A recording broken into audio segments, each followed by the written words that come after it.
Welcome back to the glorious People's Republic of Rome. When we just left off, we had had a vote on liberalism versus absolutism, and liberalism massively won by around 90 votes to 15, I think.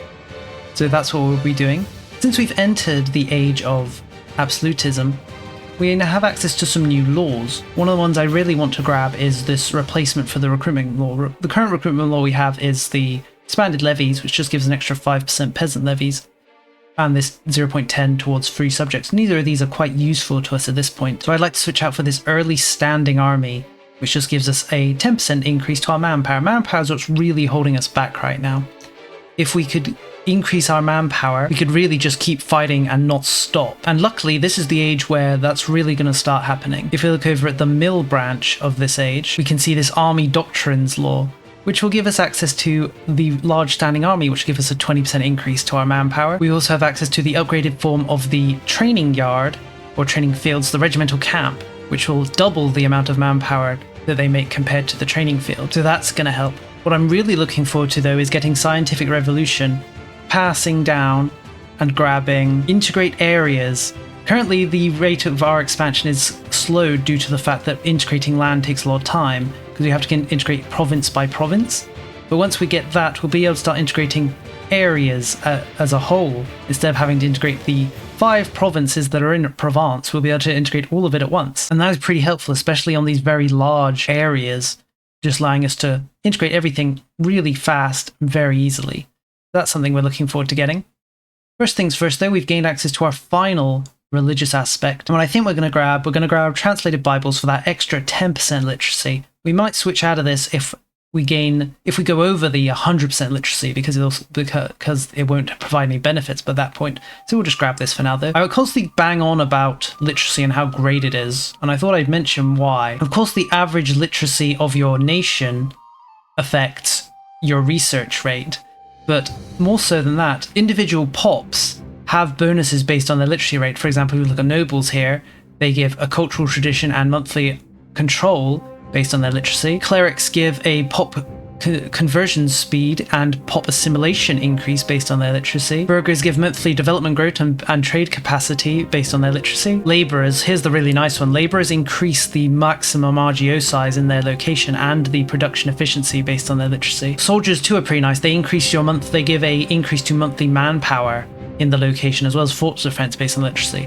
Literacy is all around good. The only people which increasing literacy for is bad, actually, are slaves. Slaves gain unrest based on their literacy. So the only time you really want to keep literacy down is if you're a big slaver nation. Luckily, we're not a big slaver nation, and once we gain the option, we'll of course free all the slaves. We've also released our African vassal down here in South Africa, named Africum Australis, which literally just means Southern Africa. I'm not sure about their flag selection, though. I'm not sure this flag is really appropriate for a South African nation.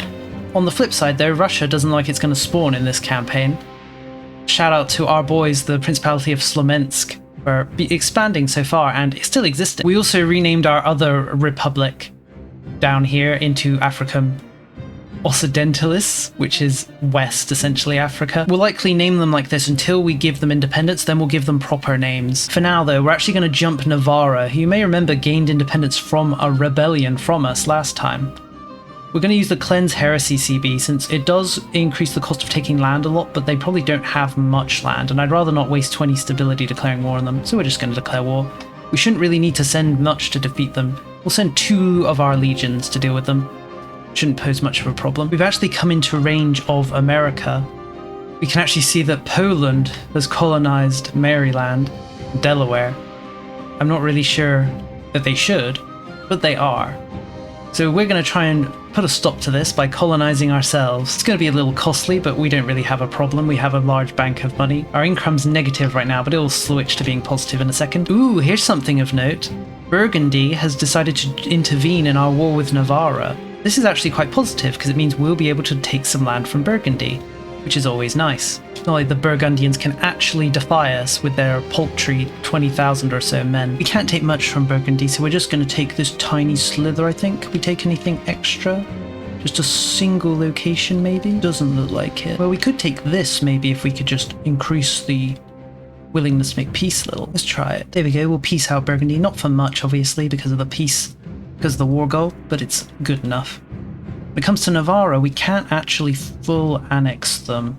So we're going to leave them with like this tiny one location. Hopefully Castile will conquer that for us so we don't need to bother. Our first colonies have been completed in the New World. I think we are going to build a colony here, just because why not? What we'll likely do is we'll make a colony, then once colonization starts to slow down, say in 100 years, we'll release all our colonies. I'd like to make one colony for North America, one for South America, and maybe one for the Caribbean and one for Central America. We'll try and make them as big as possible, and then we'll likely release them and let them do their own thing. Scientific revolution has spawned. It actually spawned in North Italy. Not quite Rome, but good enough, I guess. We're going to accept it right away, even though it's very early days. Only 24% of our locations have it.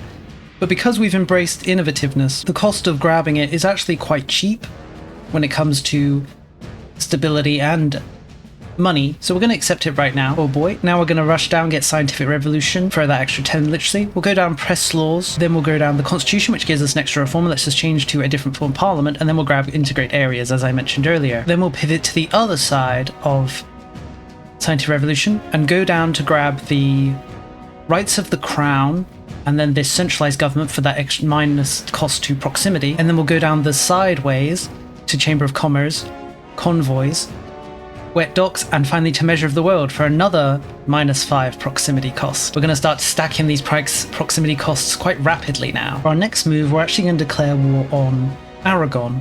There's quite a large coalition against us, so we're going to preempt it by declaring war on the coalition itself, and we're going to try and eat the coalition members as much as possible. When we look at antagonism isn't even that bad when we look at it. It's mainly just Iberia, France, and these southern German states that are angry with us. Hungary doesn't care. Bohemia barely cares.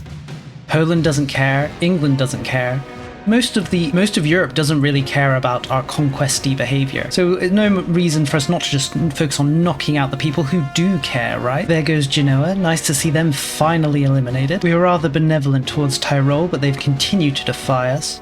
So now we're going to eradicate them fully. There they go. Take some land from Venice, always nice to bully them. The little ice age has begun. Honestly, this shouldn't be a big deal for us. We produce lots of food. We'll see though. Looks like we are getting some starvation in our coastal provinces, but we'll see how it goes. Here's our press law. I think we're going to go for free press actually. It does decrease our crown power, and our crown power is pretty terrible because we don't really have many ways of decreasing it because we don't have a crown estate. But even so, that extra 10 literacy, that push towards liberalism, it will push us towards individualism though, that we'll have to take that into account, but I think it'll be fine.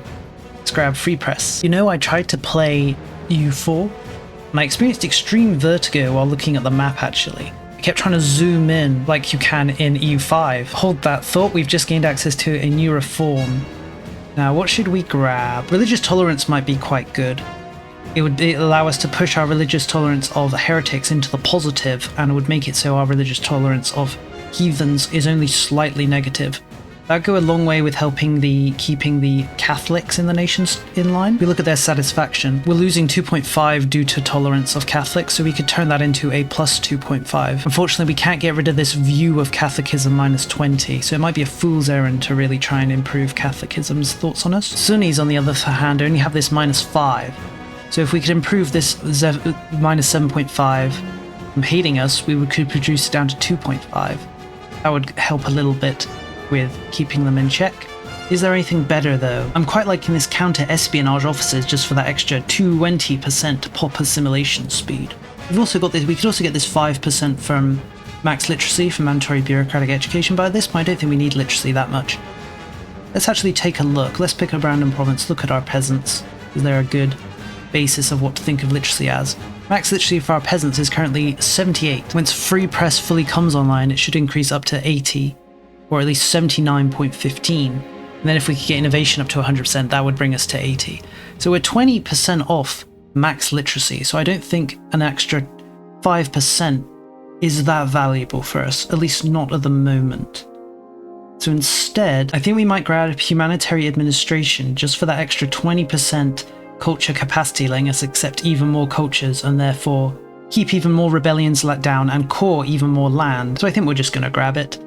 Don't think about it too hard. Yes, as I was saying, I experienced extreme vertigo while playing EU5, I also felt like the EU4, I also felt like the map was very small. Maybe that's just because I've gotten used to how large the provinces are in EU5. It was an interesting experience at least. I don't think I'm going to stop playing EU4 though. I don't feel like EU5 really replaces EU4, at least for me. It doesn't replace all the experience because it's a different experience. EU5 honestly feels more like a sequel to EU Rome. No, not EU Rome, just Imperator Rome, than it does a sequel to EU4, which honestly isn't that surprising when you consider that, you know, Imperator Rome was basically Johann's magnum opus, and EU5 is essentially Johann's magnum opus too. I know a lot of people say that, you know, EU4, it's very arcadey, but I don't necessarily think there's anything inherently wrong with being an arcadey game, right? To put it in the simplest words I can, EU4 is fun, and it's fun in a different way to EU5, so with that in mind, I don't see EU5 replacing EU4. We can really see how bad levies are now, and I know I say that quite a bit, but it just gets worse and worse. 10,000 of the People's Champions versus 40,000 or so levies, and then we just decimate them. The main problem is that they can kind of grind us down to the point where we can't keep fighting because our manpower can't replenish faster than they kill us, but we don't necessarily need to. If we bring all of our armies together, we can just kind of trample them. But to continue my thoughts on EU4 versus EU5, I think as long as the modding community for EU4 is alive, I don't see any reason to stop playing it over As long as the modding community for EU4 is still alive, I don't see a reason to stop playing it over playing and instead switching to EU5 all the time. Even if it is, the experience is just so different that I don't see myself just switching permanently. I'm a little curious about whatever other people think. What about you? Are you ready to switch to EU5 in a permanent kind of way? In a permanent way? I just think the experience I get from EU5 is so different to EU4 that it's hard for me to say, yep, I'm done playing EU4 forever now, in favor of it. And there's a good chance that EU5 won't even resemble the game as it currently is in a few years, just because, you know, how Paradox works. They'll probably just completely change the game. Whether that'll be in a good direction or a bad direction is something we'll need to wait and see for, right? Ooh, France has declared war on us. They're leading the anti-Rome coalition. Again, I guess it's time for us to peace out with our war with Castile and Portugal and Aragon then. What a pity. Maybe we don't need to peace out. I think we'll continue the war. It's not like the French are going to be able to do much.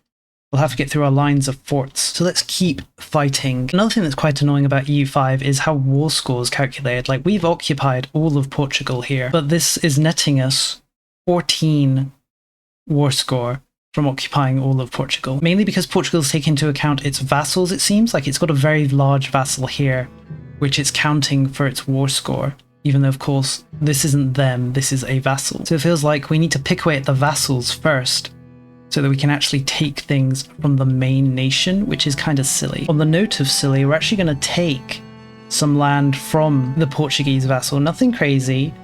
Nothing crazy. Who should we take? What's a valuable province? I guess we'll just take this, a little small piece that we can feed as we take more land in the South America. Aha, here's our integrate area reform or advancement we've been waiting for. Now if we head over to one of our integrations, we can now pick to integrate area. And as we can see, we can integrate large locations, which we'll start doing. Unfortunately, we can only have one integrate area running at a time. No, we can't. We can have loads. I was wrong. Because we can have multiple integrate areas running at a time, we can just integrate so fast. It's kind of feels like cheating.